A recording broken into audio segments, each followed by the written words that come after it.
Welcome students, स्वागत है आपका मेरे यूट्यूब चैनल में। आज हम लोग जानेंगे क्लास 5 का हिंदी फसलों के त्यौहार शीर्षक पाठ 2। कह रहा है यहाँ, सारा दिन बोरसी के आगे बैठकर हाथ तापते हुए गुजर जाता है। कहाँ तो खिचड़ी के समय धूप में गर्माहट की शुरुआत होनी चाहिए और यहाँ हम सूरज के इंतज़ार में आस लगाए बैठे हुए हैं। पूरे 10 दिन हो गए, सूरज लापता है। आज सुबह तो रजाई से निकलने की हिम्मत नहीं हो रही थी। इतनी बातों को पढ़ने के बाद हमें ज्ञात होता है कि यह किस समय की बात हो रही है। यह बात हो रही खिचड़ी कब होता है? मकर संक्रांति में, यानी कि बोनी पर्व जिसको हम लोग कहते हैं। वह कब होता है? वह जनवरी में होता है। 13 तारीख से चूड़ा दही से शुरू होकर के 14-15 तक चलता है। ये उस समय की ठंड की बात हो रही है। उस समय क्या होता है कि बहुत ज़्यादा ठंड होता है और हम लोग बोरसी तापते हैं, यानी कि क्या करते हैं, आग लकड़ी जला करके उसको तापते हैं हम लोग। उसी को हम लोग देहात में बोरसी कहते हैं। अब आगे देखते हैं। बाहर देखने से तो समय का अंदाज बिल्कुल नहीं हो रहा, लेकिन घर में हो रही चहल पहल अब पता चल रही है। रह रह कर कानों में कभी चापाकल के चलने और पानी के गिरने की आवाज़ तो कभी किसी के हाँक लगाने की आवाज़ आ रही थी। जा भाग के देख, केरा के पत्ता आइल कि ना, बोल जल्दी तैयार हो खस।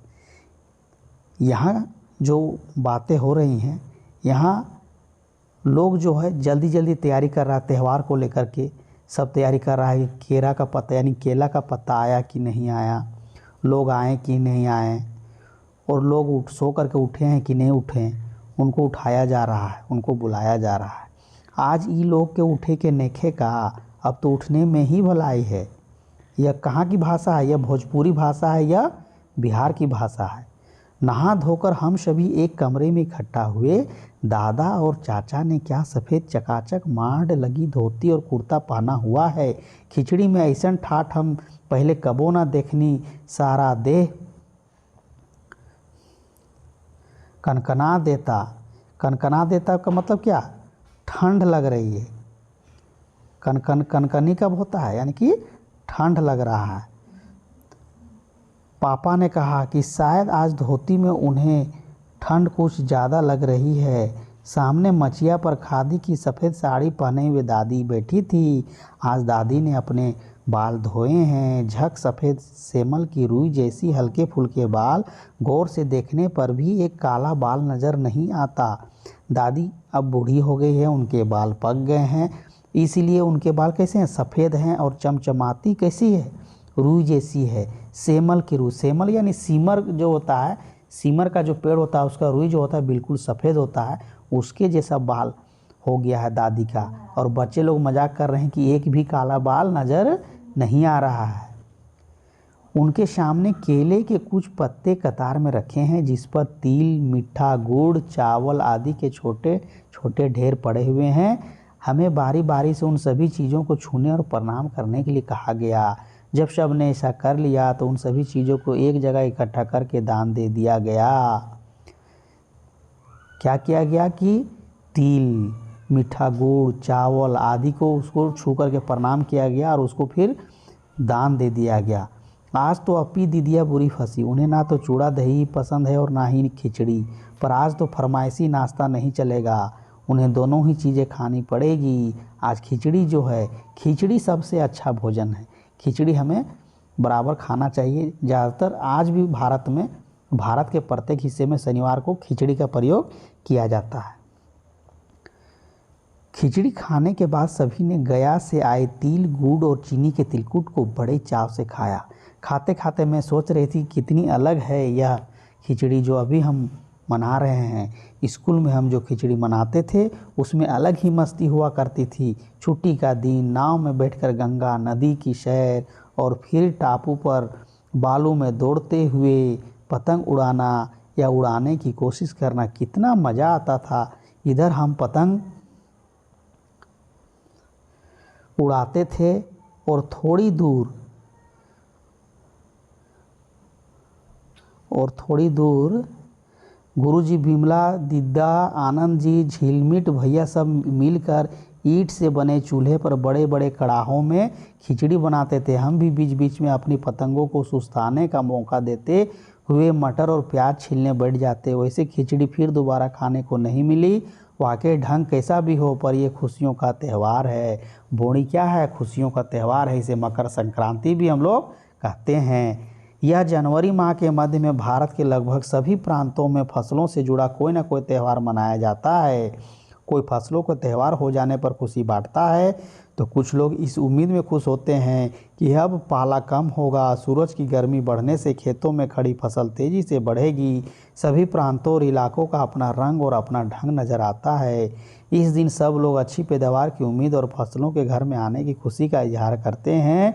उत्तर प्रदेश, बिहार, मध्य प्रदेश मकर संक्रांति या तिल संक्रांत, असम में बिहू, केरल में ओणम कहा जाता है। यह त्यौहार झारखंड में भी मनाया जाता है। तमिलनाडु में पोंगल, पंजाब में लोहड़ी, झारखंड में सरहुल, फसलों का त्यौहार सरहुल भी है। यहाँ हम लोग मकर संक्रांति भी झारखंड में मनाते हैं।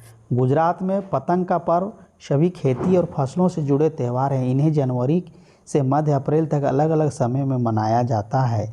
झारखंड में सरहुल बड़े जोशो खरोश के साथ मनाया जाता है। 4 दिनों तक इसका जश्न चलता रहता है। सरहुल में क्या होता है? सखुआ के पेड़ की पूजा की जाती है। इसमें सखुआ का फूल चढ़ाया जाता है। झारखंड में फसलों का त्यौहार में करम पर्व भी आता है। अलग अलग जनजातियाँ इसे अलग अलग समय में मनाती हैं। संथाल लोग फरवरी मार्च में, तुरा लोग इसे मार्च अप्रैल में मनाते हैं। आदिवासी आमतौर पर प्रकृति की पूजा करते हैं। सरहुल के दिन विशेष रूप से साल मतलब सखुआ का पेड़ की पूजा की जाती है। यही समय जब साल के पेड़ों में फूल आने लगते हैं और मौसम बहुत ही खुशनुमा हो जाता है। स्त्री पुरुष दोनों ढोल मंजीरे लेकर रात भर नाचते हैं, गाते हैं। चारों ओर फैली हुई छोटी छोटी घाटियाँ, लंबे लंबे साल के वृक्षों का जंगल और वहीं आसपास बसे छोटे छोटे गांव लिपे पुते करीने से बुहारे और सजाए गए अपने घरों के सामने लोग एक पंक्ति में नाचते गाते हैं। सरहुल में क्या है? सभी घरों को सजाया जाता है, सभी नए कपड़े पहनते हैं और सखुआ के पेड़ के चारों ओर इसकी पूजा की जाती है और वहाँ अखड़ा बनता है और वहीं पर सब नाचते गाते हैं और जश्न मनाते हैं।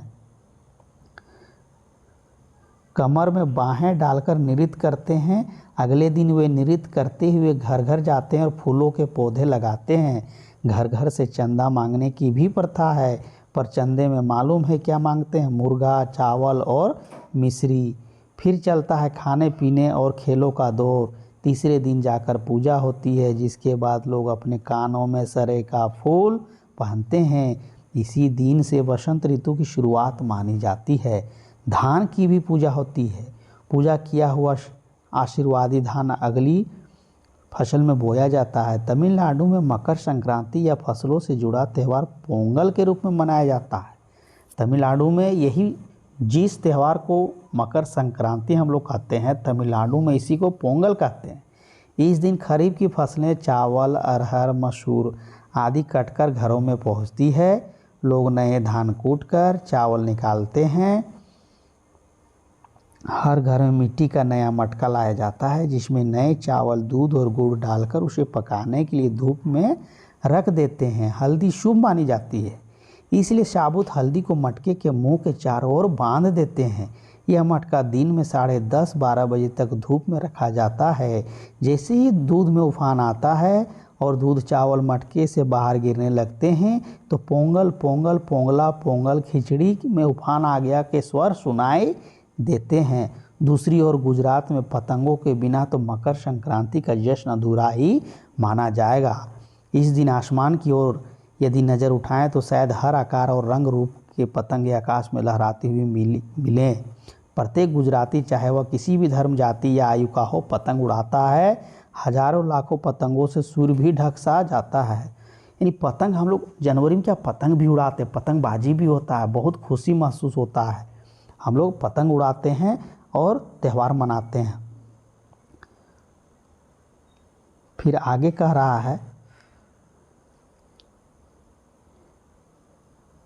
कुमाऊं में मकर संक्रांति को घुघुतिया भी कहते हैं। इस दिन आटे और गुड़ को गूंथ कर पकवान बनाए जाते हैं। इन पकवानों को तरह तरह के आकार दिए जाते हैं, जैसे डमरू, तलवार, दाड़िम का फूल आदि। पकवान को तलने के बाद एक माला में पिरोया जाता है। माला के बीच में संतरा और गन्ने की गंडेरी पिरोई जाती है। यह काम बच्चे बहुत रुचि और उत्साह के साथ करते हैं। सुबह बच्चों को माला दी जाती है। बहुत ठंड के कारण पक्षी पहाड़ों से चले जाते हैं। उन्हें बुलाने के लिए बच्चे इस माला से पकवान तोड़ तोड़ कर पक्षियों को खिलाते हैं और गाते हैं और कहते हैं क्या, कौआ आओ घुघुत आओ, ले कौआ बड़ो, माँ के दे जा सोने का घड़ो, खा ले पूरी माँ के दे जा सोने की छुरी। यानी बच्चा लोग गाता है, कहावत है ना, ये कहावत है। बच्चा क्या बोलता है, कौआ आओ घुघुत आओ, ले कौआ बड़ो, माँ के दे जा सोने का घड़ो, खा ले पूरी माँ के दे जा सोने की छुरी। इसके साथ ही जिस चीज़ की कामना हो वह मांगते हैं, है ना। कितने अलग अलग अंदाज मकर संक्रांति मनाने के। कहीं दूध चावल और गुड़ की खीर बनती है, तो कोई 5 प्रकार के नए अनाज की खिचड़ी बनाता है। कहीं कहीं लोगों का सैलाब नदी में स्नान के लिए उमड़ता है। उस दिन हम लोग स्नान भी करते हैं और आग जला करके फानते भी हैं। लोग ठंड से ठिठुरते रहेंगे, पर बर्फीले पानी में कम से कम एक डुबकी जरूर लगाएंगे। हाल यह होता है कि इन जगहों पर तिल रखने की भी जगह नहीं होती। तिल से याद आया, मकर संक्रांति के दिन पानी में तिल डालकर स्नान करना, तिल दान करना, आग में तिल डालना, तिल के पकवान बनाना विशेष महत्व रखता है। तुम्हारे अपने घर या इलाके में इस त्यौहार को कैसे मनाया जाता है? इसे खिचड़ी, पोंगल, मकर संक्रांति या कुछ और कहा जाता है, या आप फसलों से जुड़े कोई और त्यौहार मनाते हैं? यदि आप आपस में बात करेंगे तो आपको यह जानकर हैरानी होगी कि कई बार एक ही इलाके में रहने वाले लोग इस तरह के त्यौहार को अलग अलग ढंग से मनाते हैं। तो यह जो त्यौहार है इसे हम लोग मकर संक्रांति, पोंगल भी कहते हैं।